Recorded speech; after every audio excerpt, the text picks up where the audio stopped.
Hello， 各位朋友，你哋好，我係 Matthew。咁樣咧，啱啱喺過去嗰個禮拜六咧，我就同教會一班嘅弟兄姊妹就去到一個家庭屋企嗰度食飯啦。點知咧食到半路嗰陣時候咧，冇晒飯喎！我啲小朋友咧，原來咧係無飯不歡嘅。咁我咧就即刻舉手話，不如咧我幫大家去煲飯啦，只需要15分鐘嘅時間咧就可以煲完㗎啦，唔需要用電飯煲嘅。咁我今日咧就想同大家咧就示範一下點樣咧就咁用一個普通嘅煲咧，又可以好快咁樣煲完一啲咧又好味嘅飯啦。咁樣咧我哋就事不宜遲啦，我哋去片啦。其實咧就如果咧你屋企咧有一啲咧咁上下嘅煲咧，有個煲蓋咁樣咧，其實咧你就已經咧係可以煲到咧好好嘅飯㗎啦。咁但係今日咧我就冇乜人喺屋企啦，咁就唔需要煲咁多飯。咁我就示範咧用一個咧細個呢啲咁樣嘅 pan 仔咧，就已經咧可以咧煲到咧1-2粒米嘅飯㗎啦。咁啊而家咧我就開始咧去示範一下啦。咁無論咧你係咪用一個大煲或者個 pan 仔咧，其實咧嗰個理念都係一模一樣嘅啫。咁首先咧都係落啲米咧落去嗰個嘅煲裡面啦。咁我咧今次咧我可能咧就落叫做2粒米啦，依度叫做1粒米啦。跟住咧我就再落多1粒米啦。好。咁依度唔夠1粒，不過唔緊要啦。好，咁落完米之後，基本上咧就洗米咯，正常咁樣去做洗米個動作啦。咁正常洗啦，跟住洗乾淨啲米啦。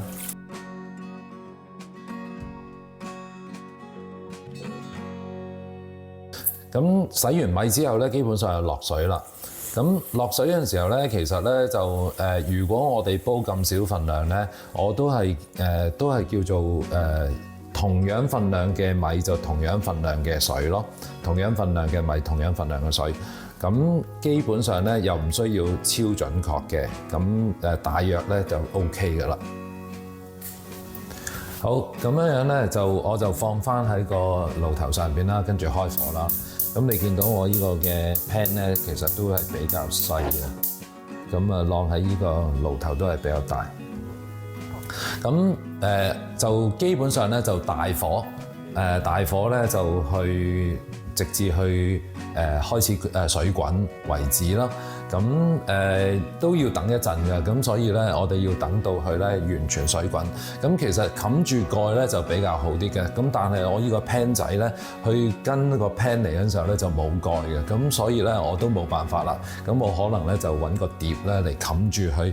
好啦，咁樣咧而家咧由我開火到你見到咧表面有一啲嘅泡啦，咁啊開始咧就水滾㗎啦。咁只不過係用咗2分鐘到嘅時間啫。咁一陣間咧，其實我相信咧就大約去咧再過多2分鐘咧，佢個表面咧就會咧好嗶哩啵落咁樣咧，去有啲 bubbles 出現啦，跟住咧佢啲水咧就會越嚟越咧就即係滾得緊要啦。咁可能咧我哋需要閂細火少少嘅。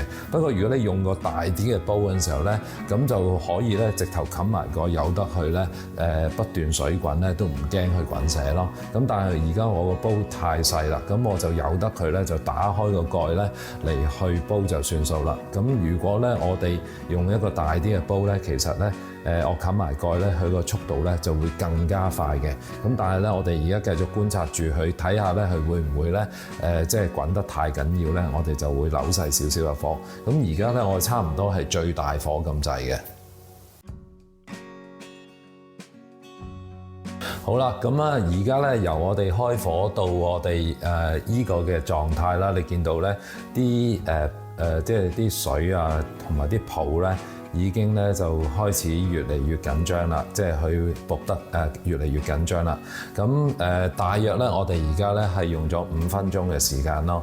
咁我咧就相信咧，我哋再過多5分鐘度咧，其實咧佢咧表面咧啲水咧就會收咗，跟住我哋咧就會開始見到咧啲飯咧慢慢咧去煲熟㗎啦。咁而家咧我哋咧可能咧仲要耐心等候多5分鐘。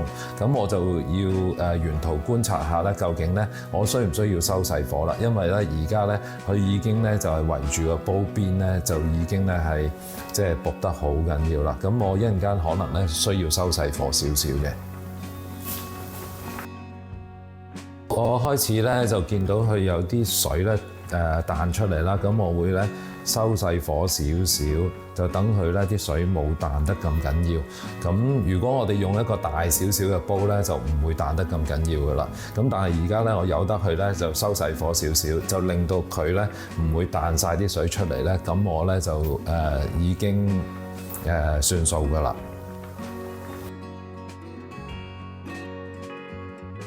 好嗱，而家咧我哋距離咧開火到而家已經咧大約咧係叫做咧10分鐘噶啦。咁你見到咧表面咧嗰啲嘅泡泡咧就已經開始咧係越嚟越少咧，佢亦都喺度收緊水噶啦。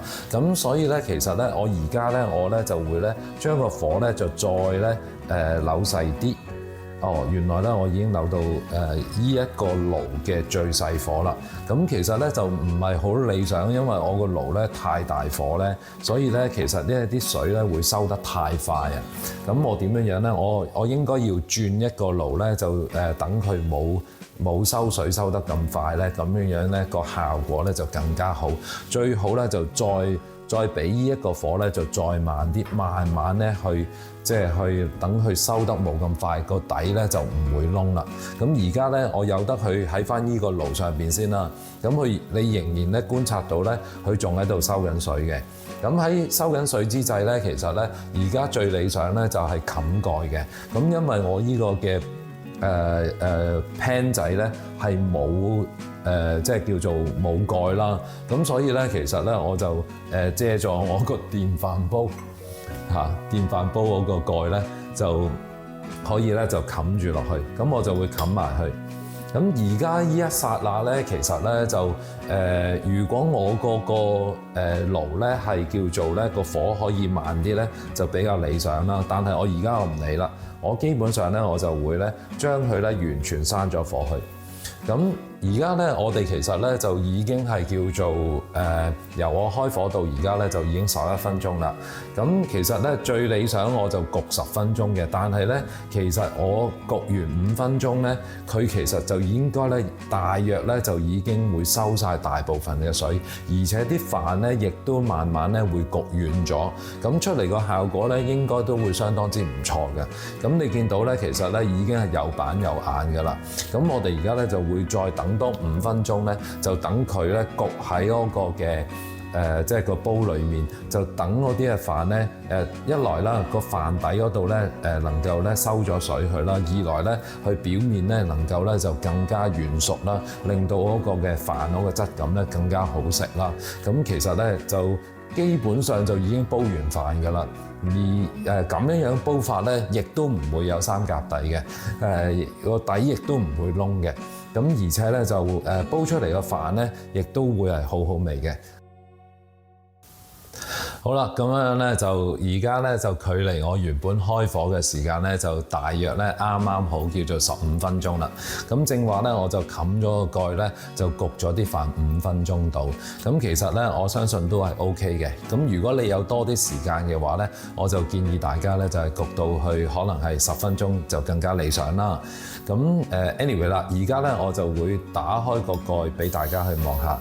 咁如果咧你就咁睇去表面咧嗰啲嘅飯咧，其實咧你見到咧都係 OK 嘅。你見到咧見唔見到啊？呢啲飯咁而家我正話收水咧，我就覺得咧我收得太早咧，咁所以咧其實咧佢出嚟嗰個飯質咧就爭咗少少。咁不過咧我就想筆出嚟俾大家睇一睇咧嗰個嘅飯係點樣樣啦。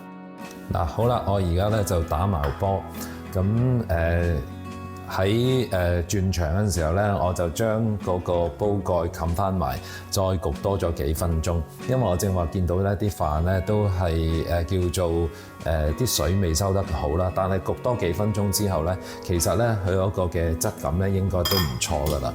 咁如果咧我哋再睇埋少少嗰陣時候咧，你見到咧啲飯咧而家叫做相當之唔錯噶啦。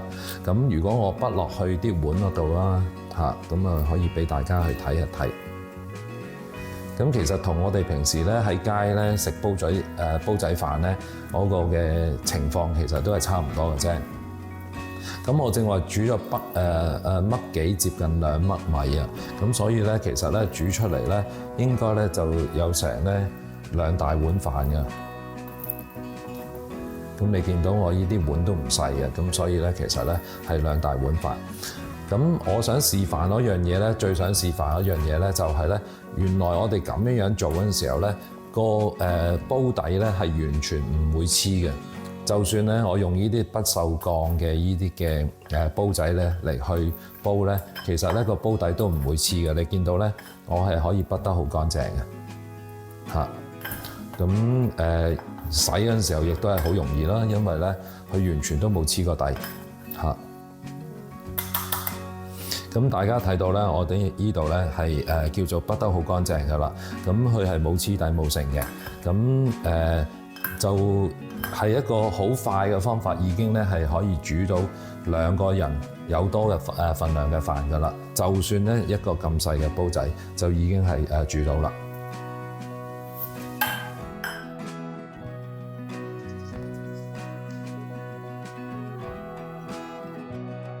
嗱，今日咧就示範咗咧點樣咧快速咁樣咧就煲到咧2個人有多份量嘅飯。咁啊，只不過咧就係用咗一個咁細嘅saucepan 咧，就已經咧係可以煲到噶啦。咁如果咧你要煲多啲人飯咧，咁其實咧個理念都係大同小異嘅啫，就係落咗米，洗完水，落水，跟住咧就大火滾佢。滾到去收水嗰陣時候咧，你就咧扭細火，等佢咧慢慢咧去再咧收埋最後尾嗰啲水，就令到佢唔好黐住個煲。臨尾咧你就記住咧就要冚住個蓋，就焗住啲飯，就等佢咧焗腍去同埋索軟咗啲飯，出嚟嘅效果咧就係咁靚嘅飯啦。咁樣咧就我哋下次有機會再同大家去分享啦。拜拜。